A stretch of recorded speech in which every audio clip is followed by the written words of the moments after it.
चर्चा कर रहे हैं।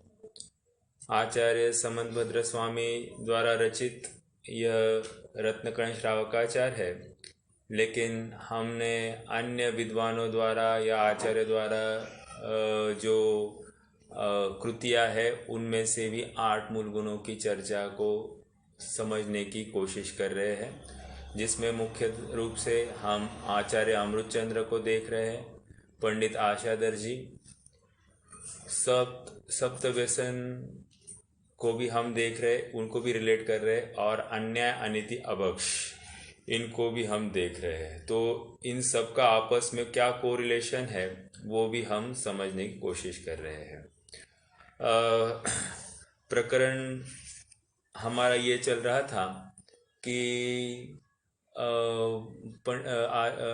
आचार्य समंतभद्र स्वामी ने 3 मकार का त्याग और पंच अणुव्रत को धारण करता हुआ जीव, ये 8 मूल गुण आचार्य समंतभद्र स्वामी ने बताए। और इसके थोड़ा सा अलग टोन में अमृतचंद्र स्वामी ने 3 मकार का त्याग और पंच उदुम्बर फल इनका त्याग, ऐसे उनके ये 8 मूल गुण है। तो प्रश्न ये खड़ा हो रहा है कि जिनवानी तो एक ही लिखी गई है और ये मूल गुण चेंज क्यों होते जा रहे हैं। एक बहुत ही लॉजिकल प्रश्न खड़ा हो रहा है। मैंने अन्यों की विवक्षा नहीं रखी, लेकिन जिनवानी तो जब एक लिखी गई होगी तो मूल गुण भी सेम होने चाहिए, तो अलग अलग क्यों हो रहे हैं। तो आप सबकी जानकारी के लिए बताओ कि सबसे पहले महाव्रतों की चर्चा करते हैं। पहले जो था, जैसे हमने पहले भी चर्चा की कि मात्र एक अहिंसा महाव्रत या अहिंसा अणुव्रत था और उसी में ही अन्य पाप गर्भित किए जाते थे। लेकिन जैसे जैसे जीवों की बुद्धि थोड़ी सी रुक्ष होती गई या मंद होती गई, या फिर यूँ कहिए कि वो हर किसी चीज़ में एक लूप होल निकालने की कोशिश करने लग गए, तो फिर आचार्यों को लगा कि यहाँ पर थोड़ा सा छल का मार्ग दिखाई दे रहा है, तो कोई छल ग्रहण ना करे, इसलिए उन्होंने वहाँ पर उसको कंप्लीट करने के लिए व्रतों को अन्य अन्य रूप से वहाँ पर प्रकट कराया। जैसे आप थोड़ा सा देखोगे, अपन अहिंसा अणुव्रत की चर्चा कर रहे थे और अहिंसा अणुव्रत में उन्होंने खान पान संबंधी भी बात रखी, एषणा समिति। तो अहिंसा और खान पान, या फिर आप ब्रह्मचर्य अणुव्रत को ले रहे हैं और वहाँ पर कौन सा है वो गरिष्ठ भोजन, या आचौर्य अणुव्रत ले रहे हैं और वहाँ पर आप भैक्ष्य शुद्धि डाल रहे हैं, तो भैक्ष्य शुद्धि और चोरी का क्या संबंध है। लेकिन उन्होंने कोरिलेट करके दिखाया, क्योंकि कहीं ना कहीं ये जीव प्रमादी होकर प्रवृत्ति करना चाहता था, और वहाँ पर आचार्य देव ने उस पॉइंट को पकड़कर वहाँ पर कंप्लीटनेस लाने के लिए वो वहाँ पर व्रतों में अतिचार जोड़कर ये भी उसके अंतर्गत गर्भित है, ये समझाना चाहा। भैया, हाँ बोलिए भैया, ये जरा सा ये मुकेश को बोलना है, ये ग्रुप में मैसेज आ रहा है कि लोग ज्वाइन नहीं कर पा रहे हैं। अच्छा शायद उनको एक्टिव करना है, रिक्वेस्ट है, क्या है ये जरा देखिए। हाँ, हो गए सब ज्वाइन हो गए। वो म्यूट था इसलिए नोटिफिकेशन नहीं आ रहा था। मैं अच्छा, ठीक है। ओके। तो अपनी चर्चा यही चल रही थी कि ये जो अलग अलग विवक्षा क्यों है, 8 मूल गुण सब कॉमन होने चाहिए थे, तो अलग अलग इसीलिए है क्योंकि ये तात्कालिक आचार्यों के सामने जो उनके सामने जो शिष्यगण थे या गृहस्थ जन थे, वे उनमें जो कमियां वहाँ पर दिखाई देती थी, उन कमियों को पूर्ण करने हेतु उनको 8 मूल गुणों के माध्यम से डाला जा रहा है। क्योंकि वहाँ पर 8 मूल गुण का मूल प्रयोजन परिणामों में विशुद्धि होना, या फिर ये जो अपने चित्त की भूमि जो है वो एकदम मृदु होना, जिसके माध्यम से विशुद्धि जितनी होगी तो वो जिन वचनों को श्रवण करने के लिए समर्थ होगा। जिन वचन जब श्रवण करेगा तभी जाकर वह तत्व निर्णय करने के लिए पात्र होगा, और जैसे ही तत्व निर्णय करेगा तो सम्यक तो होगा, और जैसे ही सम्यक तो होगा तो रत्नत्रय का धारी होगा, अर्थात सुख को प्राप्त होगा। तो ये एक पूरी चेन है, और इस चेन में हम एक भी कड़ी तोड़ दे तो चेन टूट जाएगी। ओके, तो आचार्यों को लगा कि जहाँ पर कठोरता परिणामों में आवे ऐसे कोई भी अवसर नहीं देने हैं, इसलिए अन्य अन्य अपेक्षाओं से तात्कालिक जो जो प्रमाद दिखाई देता होगा श्रावकों में, उसके अनुरूप उन्होंने 8 मूल गुणों को वहाँ पर ग्रहण किया है। तो हम कौन से ले, प्रश्न तो फिर से खड़ा हो रहा है कि हम कौन से 8 मूल गुण का पालन करें। तो यहाँ पर हमको तो इतने सारी विवक्षाओं खोलकर हमारे लिए 8 मूल गुण नहीं बचते हैं, हमारे लिए वो 30-35 मतलब 20-25 मूल गुण हो गए हैं। जो कुछ भी है, अगर विस्तार बुद्धि देखनी है तो 20-25 है, और अगर हम उनको संक्षेप करना चाहें तो 8 में भी गर्भित कर सकते हैं। लेकिन उतना हमारा ज्ञान खुला होना चाहिए, उतना हमारा विवेक व्यवस्थित होना चाहिए, हमारी दृष्टि उतनी वाइड होनी चाहिए। यदि हमको हर अपेक्षा ज्ञात हो तो 8 मूल गुण के माध्यम से अपन समझ सकते हैं। हम तो यहाँ तक कहते हैं कि 8 नहीं, 1 मूल गुण भी रहे, अहिंसा, बस इतना लिख दो, बाकी तो सब कुछ उसी में आ जाएगा। समझ में आ रहा है? तो विवक्षाएं अनेक हैं, और वो अनेक विवक्षाओं का प्रयोजन इतना है कि तात्कालिक जीवों के जो कोई प्रमादी बुद्धि होगी उसको दूर करे, यही वहाँ पर अपेक्षा थी। ठीक है, ये अहिंसा के बारे में थोड़ी सी चर्चा करनी है। 5 पापों में हिंसा पहला पाप जो है वहाँ पर अहिंसा अणुव्रत भी जीव का होना चाहिए। तो इसका क्या प्रयोजन होगा? तो इसके लिए एक उदाहरण आता है, वो उदाहरण मैं आप सबके साथ में शेयर करूँगा। उदाहरण लौकिक है। लौकिक इस प्रकार का है कि आप सबको ज्ञात होगा कि जो अकबर राजा था, अकबर राजा ये कुछ काल तक तो मांसभक्षी था, लेकिन पश्चात वो उसने मांस भक्षण का त्याग कर दिया था, सर्वथा अपने जीवन में मांस भक्षण का त्याग किया था। तो उसके पीछे का कारण क्या है ये भी समझना है। तो वहाँ पर एक दिन बात ये हुई कि बीरबल और अकबर की बात हुई कि मांस भक्षण नहीं करना चाहिए, ऐसे बीरबल ने बात रखी। तो अकबर ने कहा क्यों, ये तो खाने की चीज़ है, अल्लाह ने हमारे लिए दी है। तो बीरबल ने वहाँ पर बताया ऐसी नहीं है जहाँपना, आप अगर परीक्षा लेना चाहते हैं तो अपन परीक्षा भी लेते हैं। 10 दिन के लिए मैं आपको, जैसे 10 दिन में मैं आपको बात प्रूव करूँगा, लेकिन उसके लिए आपको क्या करना है, आपको बीमार होने का नाटक करना है। ठीक है कहा। तो 10 दिन के लिए अकबर अपने उन्होंने कोई मतलब राज के कारभार में उन्होंने कोई ये प्रवेश नहीं किया। तो बीरबल हर मंत्री के पास जाते थे और मंत्री को कहते थे कि अकबर बहुत बीमार है और अगर आप कुछ मदद करें तो वे ठीक हो सकते हैं। तो मंत्री कहते थे जहाँपना के लिए तो जान हाजिर है, बोलिए क्या हुक्म है। तो वे कहते थे कि हकीमों का कहना है या वैद्यों का कहना है कि यदि आपके कलेजे का टुकड़ा, मांस का टुकड़ा अगर उनको दिया जाए तो वे ठीक हो जाएंगे।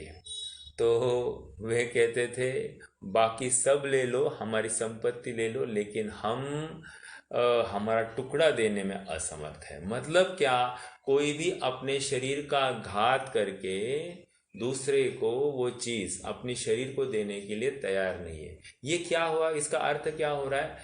मतलब हम हमारे शारीरिक व्याधि या शारीरिक घात करके दूसरे का पोषण करने के लिए समर्थ नहीं है। जब हम समर्थ नहीं है तो अन्य प्राणी या अन्य जीव कैसे समर्थ होंगे?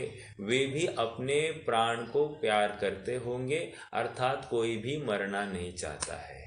ये बात अनेक मंत्रियों के साथ में जाकर सिद्ध हो गई और अंततोगत्वा अकबर राजा ने माना कि कोई मरना नहीं चाहता है, तो उसी प्रकार प्राणी भी मरना नहीं चाहते हैं और उन्होंने मांस भक्षण का त्याग किया। ये घटना मेरे ख्याल से सत्य है। अभी बीरबल के साथ में ये व्यवहार हुआ या बनारसी दास जी के साथ में हुआ, ये मुझे ज़्यादा ज्ञात नहीं है, लेकिन बनारसी दास जी के संयोग में आकर भी उन्होंने मांस भक्षण का त्याग किया, ऐसे भी प्रमाण मिलते हैं। चलिए कोई बात नहीं, हमको तो घटना के माध्यम से उसके भाव को पकड़ना था। भाव ये है कि कोई भी अपना शरीर का अवयव या हिस्सा देने के लिए तैयार नहीं है।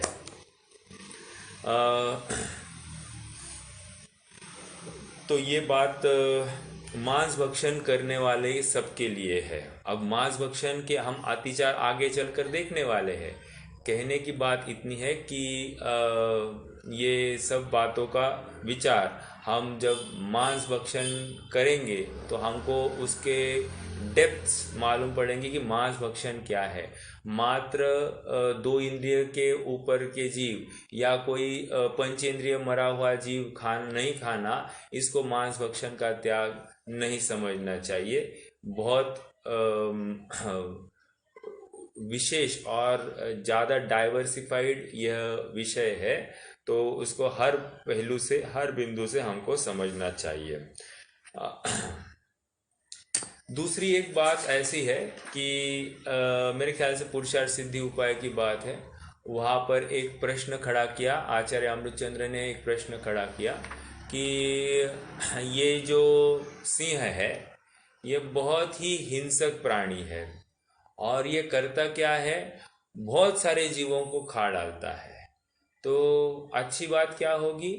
अच्छी बात तो ये होगी कि हम इस सिंह को ही मार दे, तो दो बातें होगी, ये और पाप से बच जाएगा और दूसरा बहुत सारे जीवों की जान बच जाएगी। तो आचार्य देव ने वहाँ पर जवाब दिया कि उस सिंह से भी खूंखार प्राणी तू है जो उस सिंह को मारना चाहता है। हर जीव को अपना प्राण प्यारा होता है, तो हमको किसी को मारने का कोई अधिकार नहीं है। सहज जो हो रहा है, जिसका जिसका जैसा भक्ष है वैसा वो हासिल करता है। हमको यहाँ पर ये बात नहीं करनी चाहिए कि हम सिंह को मारे या व्याघ्र को मारे, इसको लेकर वो हिंसक प्राणी है तो अनेक जीवों के प्राण बचेंगे, ऐसा कहना योग्य नहीं। ये मिथ्या बुद्धि है। ठीक है। तीसरी बात, एक और बिंदु आया है कि अहिंसा के लेकर ही बात चल रही है। ये जो जिन मंदिर बनाते हैं, तो क्या जिन मंदिर बनाने चाहिए या नहीं बनाने चाहिए? तो क्यों ये प्रश्न क्यों खड़ा हो रहा है? क्योंकि जिन मंदिर बनाने में हिंसा विशेष होती है। रोहित भैया ने भी कुछ काल पहले ये प्रश्न उठाया था। तो हिंसा विशेष होती है, तो वहाँ पर फिर जिन मंदिर बनाए या ना बनाए। तो आचार्य देव या पंडित जी का यहाँ पर ये कहना है कि जिन मंदिर तो बनाए जाते हैं, क्योंकि वहाँ पर आकर प्रत्येक जीव अपने 5 पापों से निवृत्त होता है, विषयों से निवृत्त होता है, सभी प्रकार की कषाय मंद हो जाती है और वो तत्वचिंतन में प्रवृत्ति कर सकता है। और एक भी जीव वहाँ पर आकर सुधर गया तो जिन मंदिर का निर्माण होना ये सफल हो गया। तो निष्कर्ष इतना ही है कि यद्यपि इस कार्य में बहुत आरंभ है, फिर भी ये सुधीजनों को करना, ये कार्य करने योग्य है। क्योंकि हम पैसा जो इकट्ठा कर रहे हैं वो, उस पैसे से दो बातें हो सकती है। एक तो उससे हम एक नवीन बंगलो भी खरीद कर सकते हैं, और दूसरा उसी पैसे से हम एक जिन मंदिर भी बना सकते हैं। जिन मंदिर के माध्यम से हम विषय कषाय से निवृत्त होंगे, और एक नवीन बंगलो खरीद कर हम उसमें और आसक्ति उत्पन्न करेंगे, उसमें और परिग्रह का बोझा हमारे माथे होगा, हम निर्भर नहीं, हम और भार सहित हो जाएंगे। समझ में आया? तो इसलिए ये करना योग्य है। विषय पोषण के कार्य से निवृत्त निश्चित रूप से हो जाता है जीव। दूसरी एक बात यहाँ पर बहुत अच्छी आई है। कह रहे हैं कि जो जिन मंदिर निर्माण करता है उसको सहज ही ऐसा भाव होता है कि मैंने इतना उत्कृष्ट कार्य किया है, तो अब मैं अन्य अनिति अभक्त से निवृत्त हो जाऊंगा। मैं जो कोई निंदा के कार्य उनमें प्रवृत्ति नहीं करूंगा। मैं धर्मी जनों को अनुमोदना ही करूंगा। मैं कषाय की मंदता करूंगा। मैंने इतना उत्कृष्ट कार्य किया है और मैं निंदा के कार्य में प्रवृत्ति करूं, ये कदापि योग्य नहीं है। इसीलिए मैं मंद कषाय के कार्य में प्रवृत्ति करूंगा, ऐसा उसका चिंतन हो जाता है। वो मात्र धर्म और धर्मियों की अनुमोदना करता है, तो इस रूप से उसका स्वयं का मोक्ष मार्ग भी प्रशस्त होने का अवसर खड़ा होता है। इसलिए हमको जिन मंदिर उत्पन्न या निर्माण करना ही चाहिए, ऐसा यहाँ पर पंडित सदाशिवदास जी का कथन है। ये सब मैंने पेज नंबर 115, 116, 117 के माध्यम से ये बात चर्चा में ली है। बहुत अच्छा प्रकरण है। और एक बिंदु मुझे पढ़ना था।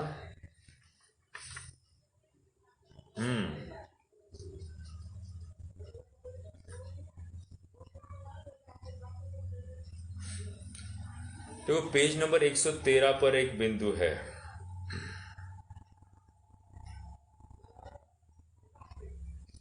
उसमें ऐसी बात आई है, मधु, मध्य, मांस, नवनीत, ये चारों महाविकृति है। खोटी चीजें भगवान ने परमागम में कही है। जो जिन धर्म ग्रहण करता है वह मध्य, मांस, मधु, माखन, इन चार विकृतियों को सबसे पहले परित्याग करता है। मिल रहा है? पैराग्राफ बोल्ड में ही है। इन चार को भगवान ने महाविकृति कहा है। इन चारों का त्याग किए बिना जीव धर्म का उपदेश ग्रहण करने का पात्र ही नहीं होता है। भैया माखन क्या है भैया ये? हाँ, माखन, माखन मतलब नवनीत। नवनीत मतलब क्या? जो हम लोनी, लोनी, लोनी, ये सिद्धांत प्रवेशी का नाम है, जैन सिद्धांत प्रवेशी। माखन, ये 4 मकार है। 3 मकार तो हमने जान लिए, ये चौथा मकार माखन भी यहाँ पर बताया है। ये भी वैसे देखा जाए तो अभक्ष नहीं है, लेकिन बहुत गरिष्ठ होता है, एक बात। और दूसरी बात, यदि 48 मिनट के ऊपर का माखन हो जाए तो उसमें निरंतर जीव, असंख्यात जीव उत्पत्ति वहाँ पर चालू हो जाती है। तो इसीलिए जो डेयरी से या बाहर से हम माखन लाकर कोई घी बनाते होंगे, घर पर आकर उसको कढ़ाते होंगे, वो बहुत सारे दिनों का होता है माखन, तो हम वो सेवन करने योग्य नहीं है, क्योंकि वो मांस तुल्य ही माना गया है। बहुत जीव राशि उसमें होती है, इसलिए उसका निषेध किया गया है सेवन का। या फिर कोई बटर आदि या फिर लोनी आदि लगाते हैं ब्रेड्स आदि को। ब्रेड तो अपन खाते नहीं है, फिर भी आजकल जो परंपरा चली है तो वो भी योग्य नहीं है, ऐसा यहाँ पर समझाया जा रहा है। ठीक है।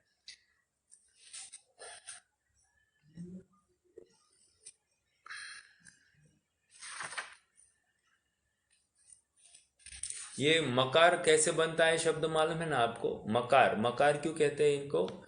मकार इसलिए कहते हैं क्योंकि वो म से स्टार्ट होता है, और कार मतलब रिपीटेशन,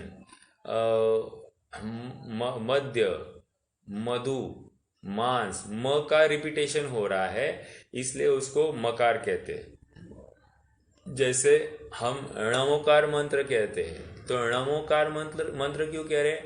णमो अरहंताणम, णमो सिद्धाणम, णमो आयर्याणम। तो ये जो णमो का क्या किया हमने? रिपीटेशन किया, तो रिपीटेशन किया इसीलिए उसको णमोकार ऐसा बताया जाता है। तो यहाँ पर मकार, तो मकार कहकर म का रिपीटेशन है, इसलिए उसको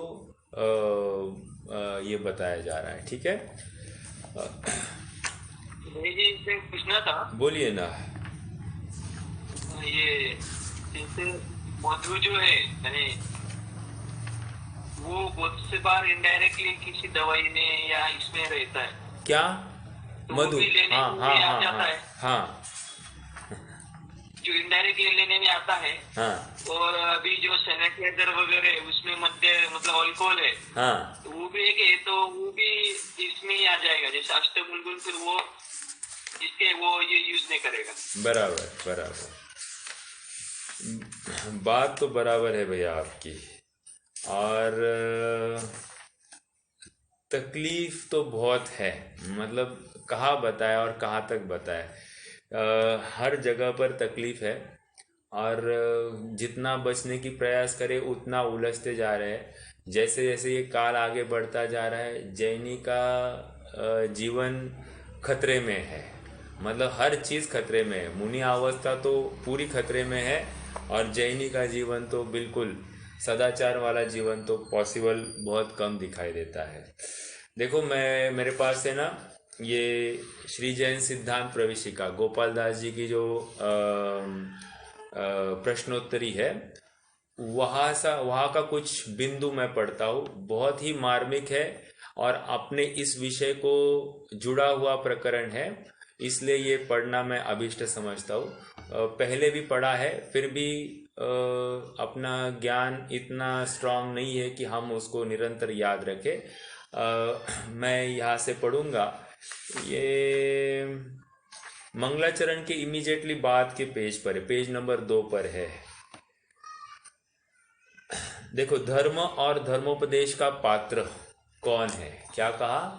विषय क्या है? धर्म और धर्मोपदेश। धर्म का पात्र कौन और धर्मोपदेश का पात्र कौन? दोनों बातें कह रहे हैं। ठीक है, मैं लगभग 1 पेज का है। गोपाल दास जी वरैया ने उन्नति नामक लेख लिखा है, वो स्मृति ग्रंथ में से उसको लिखा, मतलब एक लेख लिखा था, उसका ग्रंथ बनाया, और उस ग्रंथ में पेज नंबर 210 पर वो लेख है। ठीक है, देखो, जब तक हमारे चित्त में अन्याय और अभक्ष रूपी मलिनता दूर न होगी, तब तक हम धर्म और धर्मोपदेश के पात्र कदापि नहीं हो सकते। वेरी फर्स्ट लाइन पे ही उन्होंने चोट लगा दी। क्या?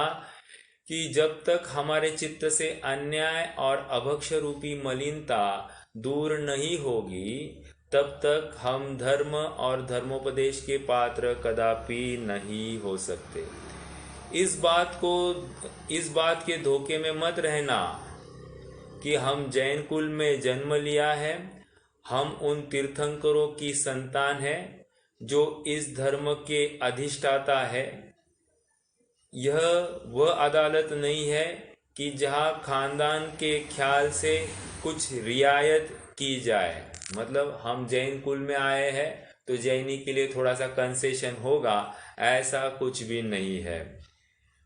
यह वह सच्ची अदालत है जहां दूध का दूध और पानी का पानी यथार्थ निर्णय होता है, जहां बड़े बड़े धनाढ्य धर्म से विमुख होने पर अचल स्थावर बना दिए जाते हैं। अतः मोह निद्रा से जागो। ये इसका अर्थ क्या है? मैं ये लाइन फिर से पढ़ता हूँ। जहाँ बड़े बड़े धनाढ्य धर्म से विमुख होने पर अचल स्थावर बना दिए जाते हैं, अतः मोह निद्रा से जागो।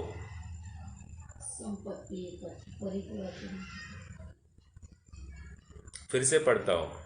जहाँ बड़े बड़े धन, क्या कहा? इंद्रिय में जन्म होता है सब, हाँ, इनके बहुत देह में जन्म होता है। हाँ, मतलब यहाँ पर कोई देखा नहीं अभी बहुत चक्रवर्ती है तो इसको कोई अच्छी पोस्ट दे दे, नहीं भैया। अगर चक्रवर्तीत्व के साथ में मरना है तो चलो 7वें नरक में। कहने की बात यह है कि कोई रियायत नहीं है, न्याय होता ही होता है। इसलिए हम ये कहे कि हम जैनी है, अब चक्रवर्ती का जैनित्व कितना कम होगा, पूरा न्याय नीति से जीवन होगा, फिर भी वो बस दीक्षा नहीं ले रहा है तो उसको फटाफट जाना है। मतलब वहां तो अन्याय की बात नहीं है, अनीति की बात नहीं है, अभक्ष की बात नहीं है, परिग्रह की बात है। समझ में आया? वो परिग्रह का भार छोड़ने के लिए तैयार नहीं है, इसीलिए उसकी बात है। तो यहाँ पर दूसरी बात कह रहे, धनाढ़ धर्म से विमुख होने पर अचल स्थावर बना दिए जाते। अचल स्थावर मतलब पृथ्वी का एक आदि ऐसे हिल नहीं सकता है अनंत काल के लिए, ऐसी अवस्था में जाता है। इसलिए मोह निद्रा से जागो। ठीक है, मोह निद्रा मतलब हमें खाने पीने का लाइसेंस मिल गया है, चाहे वैसा रहना सहना है, चाहे वैसा पहनना ओढ़ना है, ये गलत है, ये यहाँ पर समझा रहे हैं। मतलब जिनवानी श्रवण करने का पात्र और धर्मोपदेश सुनने का पात्र और धर्म अंगीकार करने का पात्र कौन है, ये उसकी बात चल रही है। यदि आपको जैनी कहलाने का अभिमान है, यदि आप अपने आप को उन ऋषि और तीर्थंकरों की संतान समझते हैं जिनके उज्जवल चरित्र का यश दशों दिशा में व्याप्त हो रहा था, और यदि आपको अपने जैन धर्म की उत्तमता का कुछ भी गर्व है, तो सबसे पहले अपने को धर्मोपदेश का पात्र बनाओ। मतलब चैरिटी बिगिंस एट होम, ये बता रहे हैं हम। जैन क्या है, अभी तीर्थंकर महावीर की क्या थी, जन्म कल्याणक था। तो जन्म कल्याणक को हमने हैप्पी महावीर एनिवर्सरी अपना जन्म कल्याणक सबको विश कर दिया, मैसेज भेज दे, हो गए काम, हम जैनी हो गए। ओके, इससे बड़ा प्रमाण क्या चाहिए? या अब अक्षय तृतीया आएगी तो आहार दान की विधि का बहुत अनुमोदना, इतना बोल के क्या हो गई, हमारा अक्षय तृतीया हो गई, या उस दिन गन्ने का रस पिएंगे, काम हो जाएगा, और क्या है।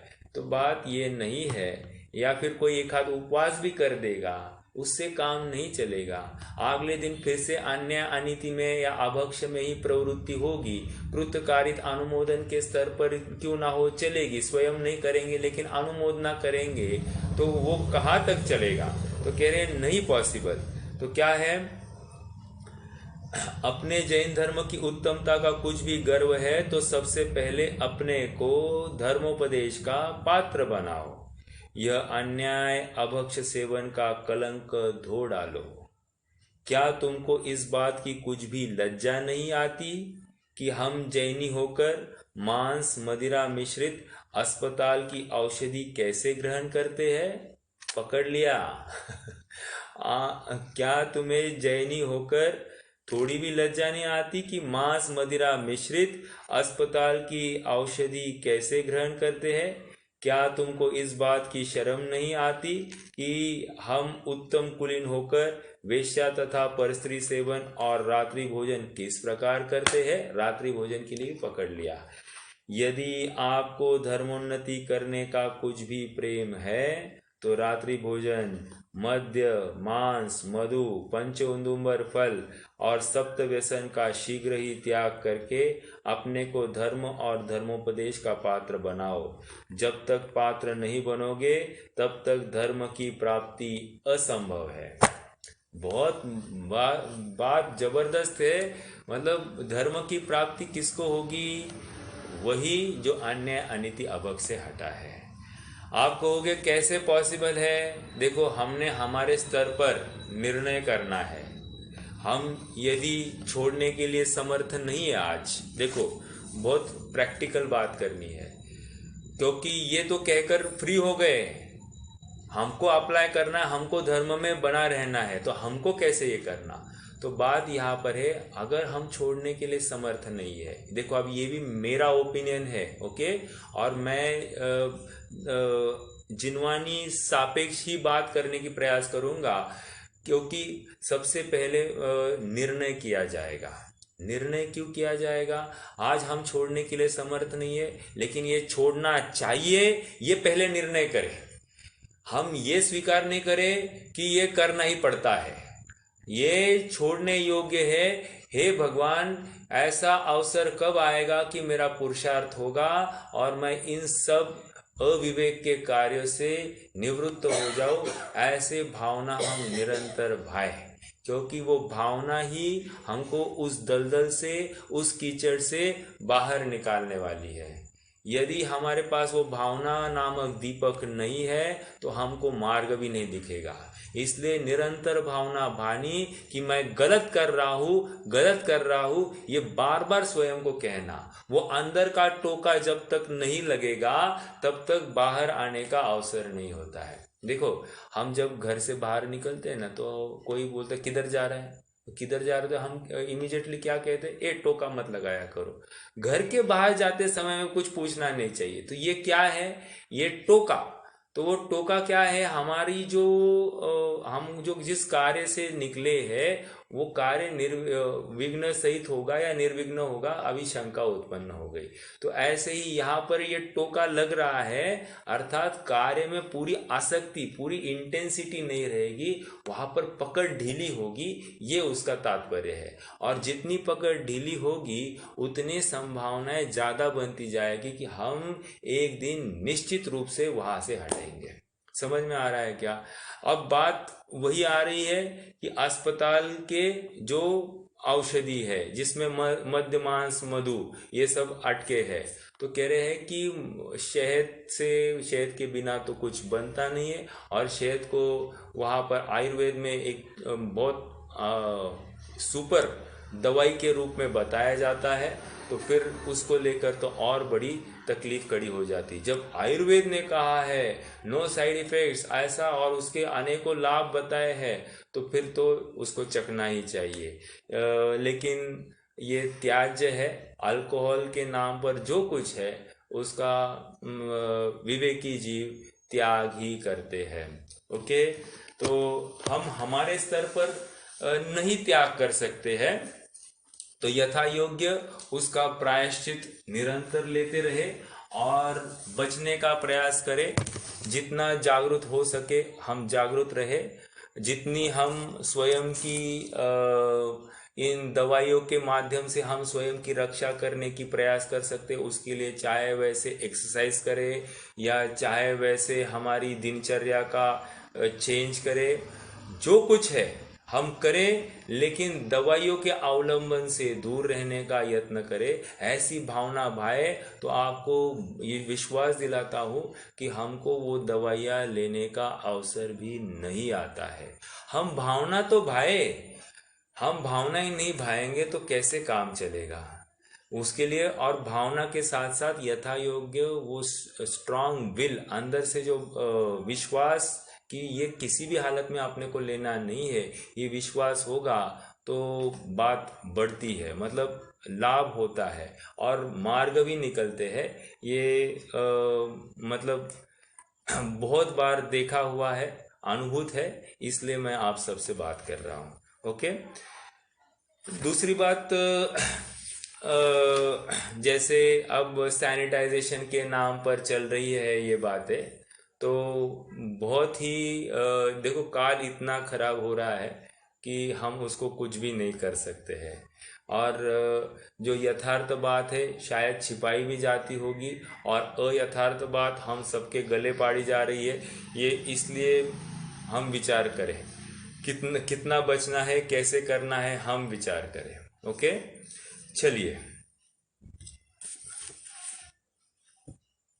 अब थोड़ा सा आगे बढ़ना है। आगे बढ़ना मतलब इसी 8 मूल गुण के बारे में ही चर्चा करनी है।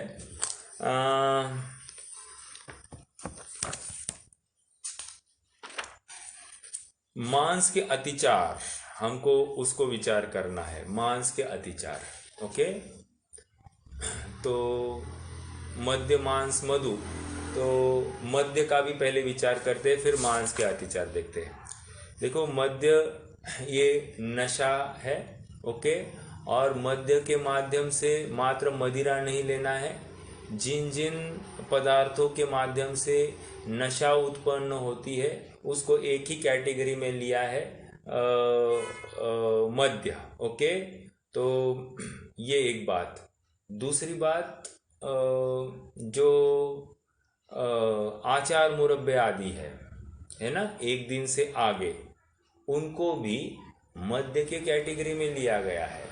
हालांकि वो मांस भक्षण में भी जाएगा, लेकिन वो भी आउट ऑफ डेट हो गए हैं, तो उनको भी त्रस जीवों की खान होने से उनको वैसे मद्य में भी लिया जाता है और मांस में भी लिया जाता है।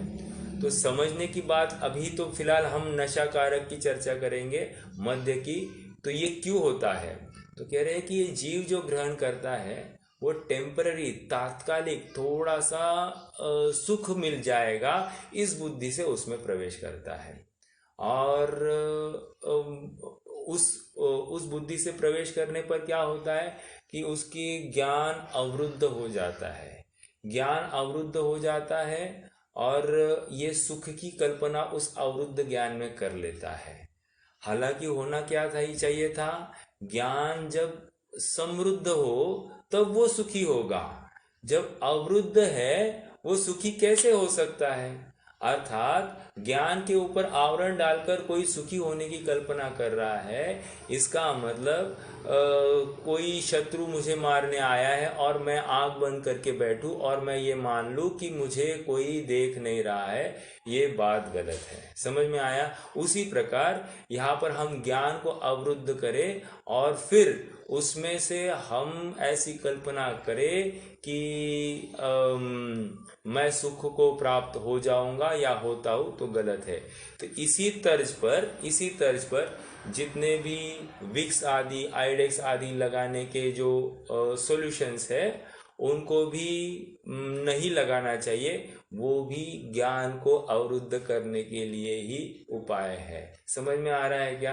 तो हर जगह पर हम जागरूक हो जाए, ये भी किसी अपेक्षा से हम ज्ञान को अवरुद्ध कर रहे हैं, सुखी होने की कल्पना कर रहे, उस न्याय से हम उसको शराब के मतलब मद्य त्याग में हमें इसे लेना चाहिए। ओके, ऐसे अभक्ष जो कोई वस्तुएं होगी उसको हम मद्य के खाते में ले सकते हैं।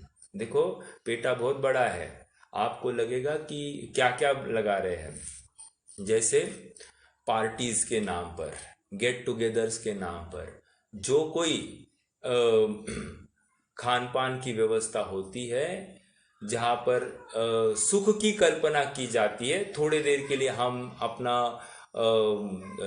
दुख भूल जाते हैं, विचारों का आदान प्रदान होता है, तो इस न्याय से भी कह रहे हैं कि ये भी वेस्ट ऑफ टाइम, और उसमें हमने सुख की कल्पना की, ये भी मद्य त्याग में डाल रहे हैं। दूसरा और आप विचार करोगे कि ये जो टूरिज्म के नाम पर जो घूमना सुनना होता है बाहर निकलने के लिए, और जरा माइंड फ्रेश हो जाएगा ये कहते हैं, उसको भी यहाँ पर मद्य त्याग के खाते में ले रहे हैं। देखो बहुत बड़ी ये है, पेटा बहुत बड़ा है। आप विचार करना कि क्यों बस उसमें सुख बुद्धि की कल्पना की है। हम सुख बुद्धि की जहाँ जहाँ बात होगी उसको मद्य त्याग में ले सकते हैं। ओके, तो ये सब बातें मद्य त्याग की हो गई।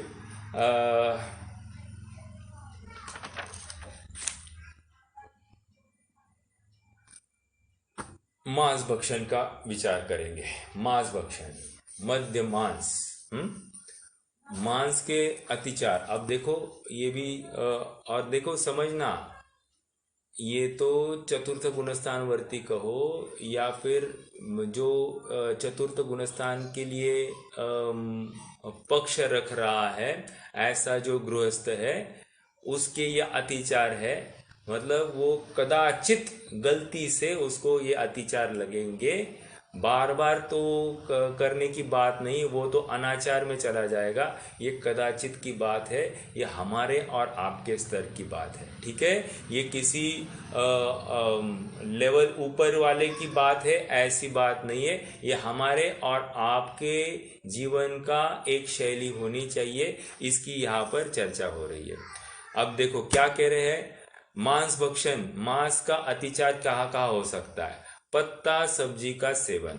अब ये क्या है, पत्ता सब्जी को मांस भक्षण में कैसे लिया, तो कह रहे कि छोटा सा काम करना। आप जो धनिया पत्ती है ना, धनिया पत्ती वो ले लेना, और धनिया पत्ती का और डेंटल है, डेंटल को ना क्या करना, थोड़ा सा धूप में रखना। धूप में रखेंगे तो आपको कुछ ही देर में चलते फिरते जीव उसके ऊपर दिखाई देंगे, ओके। और उसका पूरा, अभी आप कहोगे हम तो डेंटल खाते ही नहीं, हम तो पत्ती खाते हैं तो पत्ती भी वैसे अपने आप में अनंतकायिक है, और अनंतकायिक और कुछ नहीं, वो बहुघात है। तो बहुघात होने की वजह से उसको भी मांस का दोष आता है, ऐसा समझना। मैंने तो मात्र धनिया का कहा, अब एक कहा अनेक समझ लेना। पालक है, मेथी है, या फिर जितनी भी पत्ता सब्जी आपके ज्ञान में है, अपन देखते हैं अपने सामने, उन सब को यहाँ पर पत्ता सब्जी में ले समझकर त्यागने योग्य है, ऐसी बात है। ये किशन सिंह जी का श्रावकाचार है, उसमें उन्होंने ये सब बातें खोली है, ओके। हम मात्र एक श्रावकाचार नहीं, अनेक विद्वानों ने कहा जो बातें लिखी है उसके बारे में हम उहापोह कर रहे हैं, ठीक है। वैसे ये बुक में नहीं है ना? हाँ, इस बुक में नहीं, हाँ सदाशिव दास जी वाले इसमें नहीं, लेकिन उन्होंने भी कहा है कि पत्ता सब्जी का तो जैनी को तो आजीवन त्याग ही होता है, ये तो बात उन्होंने भी कही है। तो जब पत्ता सब्जी कह रहे हैं तो वो तो हर जगह पर है। पत्ता सब्जी को तो कहीं भी इष्ट या सेवन करने योग्य माना नहीं। इस सदाशिव दास जी वाले कॉपी में भी ये बात आई है, ठीक है। लेकिन उसको डायरेक्टली मांस भक्षण नहीं कहा है, लेकिन उसमें अनेक जीवों का घात होता है, ये बात तो बिल्कुल सही है, ओके। जैसे हम आपको बताएं ना, जैसे कोई पत्ता है, पत्ते के ऊपर कोई होल है, इसका मतलब क्या समझना चाहिए, वहां पर इल्ली आदि घूमी होगी, और आप नोटिस करोगे कि जरूरी नहीं वो इल्ली ऊपर ही हो, उसके रेशे में भी इल्ली हो सकती है। समझ में आ रहा है, उसके रेशे जहां पर उसका वाटर फ्लो सिस्टम होता है ना, उसमें भी इल्ली हो सकती है, ये समझने योग्य बात है। तो बहुत यहाँ तक कि आपको बताऊं, जो वाल फल्ली है ना, वाल फल्ली का ऐसा है कि हम वो खोलते हैं फल्ली, उसके बाद में उसको देखते हैं कि ऊपर जीव है क्या, नहीं है तो ले लेते हैं। लेकिन ऐसा नहीं है, वो वाल फल्ली के दल में भी वहाँ पर भी जीव हो सकता है। और आजकल तो वाल फल्ली में तो बहुत जीव निकलते हैं, उससे बचना बहुत मुश्किल है। इसलिए सुधी जन को तो चाहिए कि वो जहाँ जहाँ अवसर है वो बच जाए, क्यों उलझना उसमें, है ना। तो इसलिए भले ही वो भक्षक ही है, लेकिन अगर ज़्यादा जीव मात्रा या जीव राशि दिखाई दे रही है तो हमको सेवन करने से बचना चाहिए, क्योंकि वहाँ अति आसक्ति जो दिखाई दी विषयों की रसना संबंधी, तो वो भी योग्य नहीं है। दूसरी बात सब्जी की आ गई, पत्ता सब्जी की। देखो दूसरी बात कह रहे ऊनी वस्त्र का त्याग। अभी ऊनी वस्त्र क्या तकलीफ है, तो कह रहे कि जैसे एक बाल भी आ गया हमारे खान में तो वहाँ पर अतिचार मानता है, और मुनि को तो साक्षात अंतराय मान ली गई है, तो हाँ सॉरी अतिचार कह रहा हूँ, अंतराय मानता है, मुनि को भी अंतराय हो जाती है, तो वे आहार का त्याग करते हैं। तो जब वहाँ पर एक बाल से ये तकलीफ है, तो ये तो बालों का पिंड है, इतने सब, और वो अपने भी नहीं, वो किसी दूसरे पशु के जो कभी नहाया भी नहीं होगा, ऐसे पशु के बालों के पिंड से बना हुआ ये ऊनी वस्त्र और उसको अपने शरीर पर लगाकर चलना कहाँ तक युक्त है? तो वो हिंसक ही है। एक बात ये है। दूसरी बात, एक बाल के मतलब जो बाल निकल गया है अभी शरीर, अपने शरीर से निकल गया बाल है, तो उस बाल के आश्रय से अनेक समूर्छन जीव उत्पन्न होते रहते हैं। ठीक है, तो इसीलिए वो भी त्याज्य है। तो अब हमारे बाल से अगर इतनी तकलीफ है, तो जो मेंढे है उनके बाल की तो क्या कहना। ओके, और साक्षात उनके बालों में तो जीव रहते ही रहते हैं। ओके, तो विचारणीय बिंदु है कि हमको वो करना चाहिए, उनको मतलब पहनना चाहिए या नहीं पहनना चाहिए। दूसरी बात यह है कि जब उनके वो वूल निकाला जाता है तो उन पशुओं के खून तक निकल आता है, तो उसका भी विचार होना चाहिए कि कितनी हिंसा से वह वस्त्र बना है। तो हमको चाहिए कि हम ऐसे वस्त्रों का परिधान ना करें। ठंडी बहुत है, तो ठंडी से बचने के लिए कॉटन के वस्त्र पर्याप्त होते हैं। एक नहीं तो 2 वस्त्र पहनना, लेकिन उसमें कार्य हो जाता है। ऐसा नहीं है कि नहीं हो सकता है, बस हमारी इच्छा वहाँ पर होनी चाहिए कि हम हिंसक पदार्थ का सेवन नहीं करेंगे या उनका ग्रहण नहीं करेंगे। ठीक है, फैशन के नाम पर कोई कार्य नहीं चलेगा, वहाँ पर बस जीव दया ही मूल प्रयोजन है ना। वो खलस्य साधु विपरीत मेतत्, हाँ, धनम मदाय विद्या विवादाय धनम मदाय शक्ति परेशां परपीडनाय खलस्य साधो विपरीतमेतत् ज्ञानाय दानाय च रक्षणाय। तीसरा बिंदु लेना था, आपको समझा नहीं समझा मैं बताता हूँ क्या है। देखो, वो क्या कह रहे हैं कि कोई जीव है और 3 बातों का विचार किया है वहाँ पर। विद्या विवादाय, कोई ज्ञान ज़्यादा हो गया, ज्ञान का क्षेत्रफल अच्छा है, तो वो क्या करता है, विवाद में उसका यूज़ करता है। विद्या विवादाय धनम मदाय, धन हो तो मद करने के लिए, मैं चौड़ा बाजार सकड़ा, ऐसा सहज ही वो एक देखो, जिसके पास पैसा आता है ना, वो उसकी चाल भी एकदम ऐटदार हो जाती है, वो एकदम रुबाब से चलता है, फिर ऐरे गैरे को पहचान नहीं देगा, बोलने में बहुत कड़कपन होगा, आदि आदि बहुलता से पाया जाता है। ठीक है, तो इसमें एक्सेप्शंस है, मैं एक्सेप्शंस की बात नहीं कर रहा हूँ। पॉसिबिलिटीज़ क्या होती है, देखो ना, बहुत बड़ी बात है। अभी जैसे मैं किसी दुकानदार के पास जाऊँ, अब दुकानदार उसको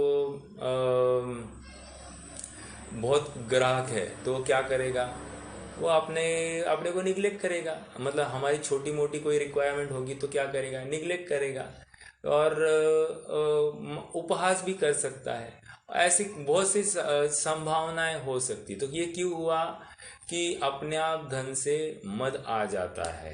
ओके, फिर वहाँ पर कस्टमर इज किंग, ऐसी बात नहीं, कस्टमर इज बेगर, ये रूल वहाँ पर लागू हो जाता है। तो कहने की बात इतनी है कि धन से मद आता है, ये बहुलता की ये नीतिकारों के वचन है। तो नीतिकार जो कहते हैं ये बहुतांश जीवों में पाया जाता है, उसकी अपेक्षा कहते हैं। धनम मदाय शक्ति परेशान पर पीड़नाय, तो शक्ति का उपयोग क्या करना, दूसरों को पीड़ा पहुंचाने में। तो हमारे पास शक्ति आ गई है तो हम जिसको चाहे उसको तकलीफ दे सकते हैं, ऐसा हमको अगर लगता है तो ये क्या है, ये खलस्य के लक्षण है। खलस्य मतलब ये खल मतलब नहीं, खल मतलब ये थोड़ा सा हीन बुद्धि वाला या क्रो नीच नीच आदमी के लक्षण बताए। ओके। और साधु, साधु के लक्षण क्या है? साधु पूरा इससे विपरीत, विपरीत मेतत क्या है? इन तीनों का विपरीत। ज्ञान होगा तो ज्ञान दान में लगाएगा, एक। ज्ञानाय दानाय, दान पैसा होगा तो जरूरतमंदों को देने में लगाएगा, दान। ओके। और शक्ति होगी तो शक्ति जीव दया में लगाएगा। ओके। तो हमको भी आज कहीं ना कहीं शक्ति मिली है और उस शक्ति के बल स्वरूप हम भी जीवों की रक्षा में प्रवृत्ति करें, ये सहज ही साधु पुरुष का लक्षण होता है। अगर हम ऐसी प्रवृत्ति नहीं करते हैं तो हम भी खल है, नीच है, ऐसा यहाँ से नीतिकारों का वचन है। ओके। चलिए तो आगे बढ़ते हैं। ऊनी वस्त्र का त्याग कह रहे हैं या फिर इसके सेवन करने का भाव भी आता है तो कह रहे हैं कि ये भी अंतराय है। ओके। तो दोष आ जाता है, अतिचार लग जा सकता है।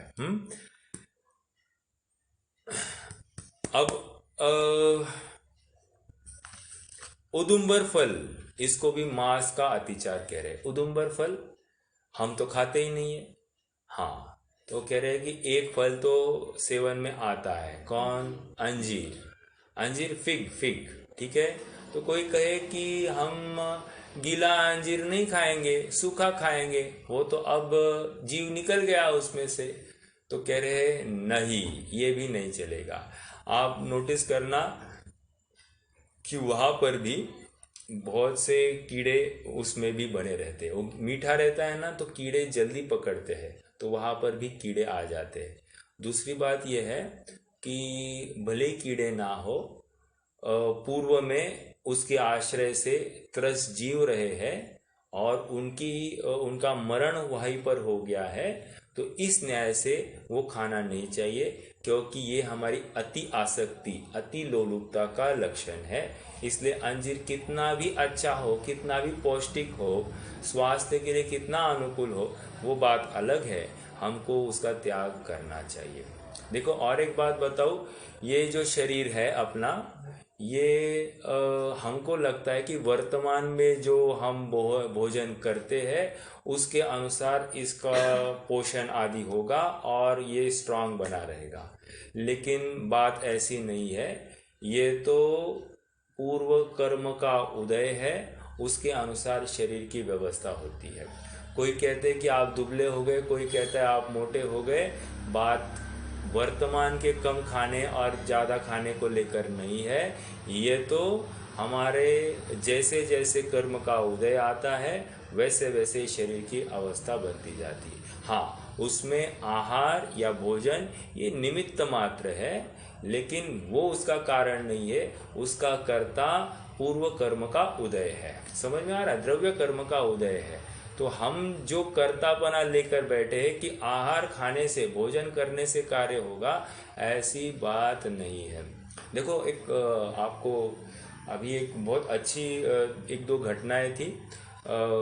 मेरे एक परिचित है, उनको अभी जो पैंडेमिक है, ये कोरोना वायरस से बाधित हो गए और उनको अस्पताल में एडमिट किया गया। उनको रेमडेसिविर के 5 के बदले 10 इंजेक्शन दिए गए। अब 10 इंजेक्शन देकर हुआ क्या, वो अंदर की नली ही फट गई और उनके पेट में दर्द हुआ, किसी को नोटिस नहीं हुआ, एक दिन में खत्म। मतलब क्या है, हम गए थे औषधि लेने के लिए, ठीक होने के लिए, वहाँ ठीक लगने लग गया, डॉक्टर भी कह रहे कि आपको कल छोड़ना है, और आज शाम को उनको पेट में दर्द होने लग गया, इसलिए वो थोड़ा सा रुके, कल सुबह वो जीवन मतलब जग में ही नहीं रहे, यहाँ पर मतलब मनुष्य आयु उनकी खत्म। तो कहने की बात यह है कि दवाई लेकर भी हम ठीक होंगे, इसका कोई भी प्रमाण नहीं है। बहुलता से हो जाते हैं, लेकिन अपना कर्म का उदय वहाँ पर जरूरी होता है। उदय होगा तो उसके अनुकूल हमको वहाँ पर सहयोग भी मिलते हुए दिखाई देंगे। समझ में आ रहा है? तो दवाई से मैं ठीक होता हूँ, इससे ठीक होता हूँ, उससे ठीक होता हूँ, ये बातें बिल्कुल वहाँ पर दूसरा कोई अपन विरोध नहीं करते हैं, लेकिन कर्म का उदय जब तक खड़ा नहीं है तब तक ठीक होना भी संभव नहीं है। ओके, ये विचारणीय बिंदु। दूसरा, आगे बढ़ते हैं। उदुम्बर फल का त्याग ये होता है आगे। अब महत्वपूर्ण, अपने लेवल पर ज्यादा कार्यकारी, अमर्यादित आटे मसाले। अमर्यादित आटे कह रहे हैं कि जो मर्यादा से बाहर, या 3 दिन, 5 दिन और 7 दिन, अभी वर्तमान में 5 दिन की मर्यादा चल रही है। ये अष्टानिका टू अष्टानिका ये मर्यादाएं होती है। तो ये आटे, मात्र आटे ही नहीं लेना, मसाले भी लेना, अर्थात वो मिर्च पाउडर, धनिया पाउडर, या जो कोई अब मसाले के नाम पर हम यूज करते होंगे, वे सभी की मर्यादा आटे प्रमाण होती है, उसके अनुसार चलना। ठीक है? जैसे अब मान लीजिए कि मैंने दलिया बनाया, तो दलिया का कितना होगा? दलिया या रवा बनाया, रवा सूजी, ठीक है, तो उसकी मर्यादा आटे के प्रमाण हो जाएगी, ज़्यादा उससे कम ज़्यादा नहीं पकड़ना। तो यही, हाँ, शक्कर की मर्यादा कितनी है? 7 दिन, 15 दिन, 1 महीना। ओके, ये शक्कर की मर्यादा है। तो उस मर्यादा के बाहर वो क्या हो गई? शक्कर भी मांस भक्षण हो गई है। मतलब उसका यदि हम सेवन करते तो मांस भक्षण है। ओके, या फिर मिठाइयाँ मर्यादा के बाहर मांस भक्षण है। या फिर नमकीन है, एक दिन जिसमें पानी डाल के नमकीन बनाए हैं वो 1 दिन की मर्यादा, उसके बाद में क्या है? हम मांस भक्षण कर रहे हैं, और मांस भक्षण का फल नरक का सफर है। समझ में आया? अनंत काल के लिए नरक की सफर करने की तैयारी है, मतलब नरक की यातना भोगनी ही पड़ेगी। इतना यहाँ पर मांस भक्षण का दोष बताया जा रहा है। हमको लग रहा है और हमको दिखाई नहीं देता, फिर हमको डेली डेली बनाना वो विचार करो, मतलब डेली डेली बनाना। तो हम कह रहे हैं कि भाई हम खाने का अपना परहेज रखें, हम जितना कर सकते थोड़ा थोड़ा बनाएं, तो निश्चित रूप से वहाँ पर काम सध सकता है।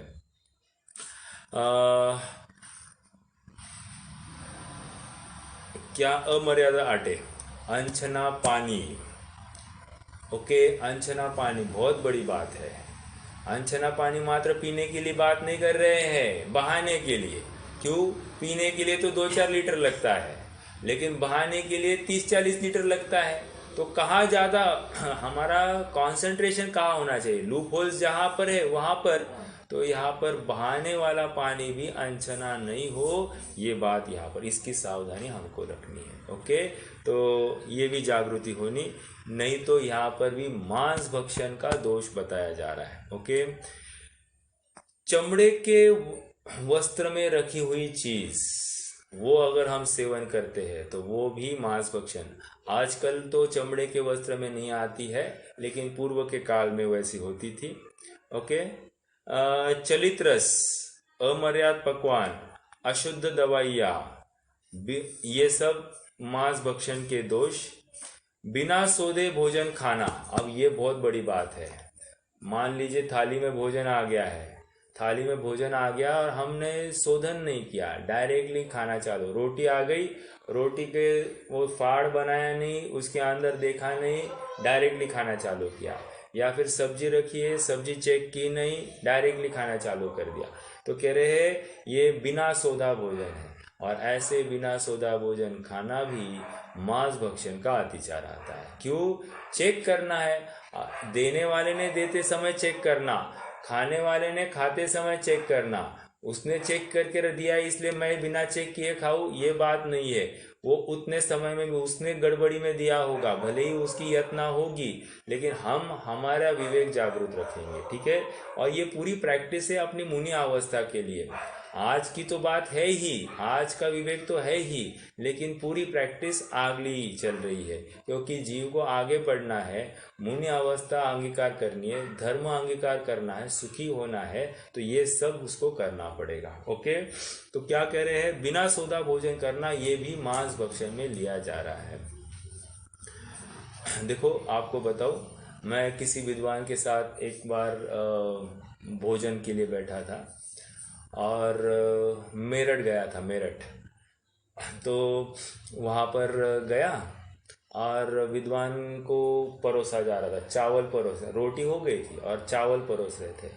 उन्होंने बस पहले जो महिला थी, उन महिला ने मेरे थाली में चावल डाले और जैसे ही वो विद्वान के थाली में चावल डालने को हो गई, तो विद्वान को उसमें उठाते, उन्होंने चावल का जो चम्मच उठाया, वो उठाते ही उन्होंने देखा कि वहाँ पर बाल है। उन्होंने बोल दिया रुक जाओ और ये वो महिला ढूंढती रही उनको चावल, काफ़ी ढूंढने के बाद उनको चावल का में वो बाल दिखाई दिया, लेकिन इनको तो पहले ही दिखाई दिया था, तो उन्होंने रोक दिया। ऐसा एक बात। दूसरी बात आपको बताओ कि जैसे बहुत बार ये दूध होता है, दूध को फूंकते हैं, ऊपर की मलाई दूर करने के लिए फूंकते हैं और फिर दूध ये किया जाता है, परोसा जाता है, तो वो गलत है। वो भी वो तो एक्चुअली अनुपसेव्य में चला जाएगा, लेकिन चूंकि प्रसंग आया है अभक्ष का, तो वो ये भी बात बता दूं कि ऐसा दूध भी परोसना भी नहीं चाहिए या यूज में भी आना नहीं चाहिए। ओके, और यहाँ पर कह रहे घुन लगा हुआ अनाज जिसमें कीड़े पड़ गए हैं, ऐसा अनाज भी यदि हम सेवन करते हैं तो ये मांस का दोष आ जाता है, मांस सेवन का।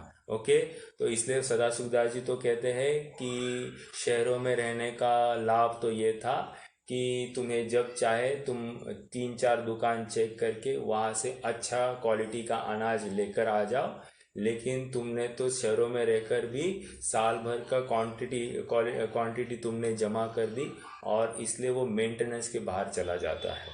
तो ये सब बातें कह रहे हैं कि घुन लगा अनाज भी सेवन करने योग्य नहीं है। आगे ये कह रहे हैं कि ऊँटनी, गधी, इनका जो दूध होता है, ये दूध भी सेवन करने योग्य नहीं है। क्यों? क्योंकि उसमें प्रत्यक्ष जीव उत्पन्न होना चालू हो जाते, जैसे ही पात्र में आ जाते वैसे वे जीव उसमें उत्पन्न होना चालू हो जाता है। इसलिए ये ऊँटनी आदि का दूध भी नहीं पिया जाता है, इसका गधी आदि का दूध नहीं पीना चाहिए। तो ये मांस भक्षण में लिया गया है। ओके, और अन्य भी यथा योग्य समझना चाहिए। ये मांस भक्षण के अतिचार हो गए। अब अन्य भी सप्तव्यसन आदि के भी अतिचार देखने हैं अपने को, तो अपन क्रमशः लेंगे। ये टॉपिक थोड़ा सा फैला है, लेकिन समझने योग्य है। सदाचार किस चिड़िया का नाम है?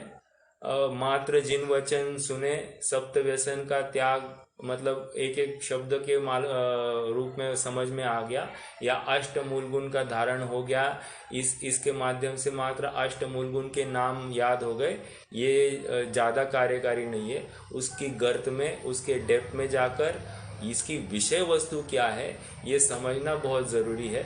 ज्ञान होगा तो प्रत्याख्यान होगा, ज्ञानम प्रत्याख्यानम, ज्ञान ही प्रत्याख्यान है। ज्ञान ही नहीं है हमको तो त्याग किस चीज़ का हो गया? समझ में आ रहा है? हम प्रत्याख्यान लेते हैं, लेकिन प्रत्याख्यान लेने के पीछे जो मकसद है और उसकी जो डेप्थ है, उसका जो विषय है, क्या वो फॉलो हो पा रहा है? मात्र त्याग हो गया, त्याग कर दिया। अरे त्याग से काम नहीं होने वाला भाई, पहले ज्ञान हो जाए, यथार्थ का निर्णय हो जाए, विवेक हो जाए, और फिर अपनी आत्म वस्तु कैसी है उस वस्तु में जाने के लिए ये अन्य चीजें छूट जाती है, सहज ही उन संबंधी का राग टूट जाता है, तभी जाकर कहेंगे कि ज्ञानम प्रत्यक्षानम। समझ में आया? तो आज के लिए रुकते हैं। कोई प्रश्न है तो पूछ सकते हैं आज की चर्चा संबंधी, नहीं तो जिनवाणी स्तुति करेंगे।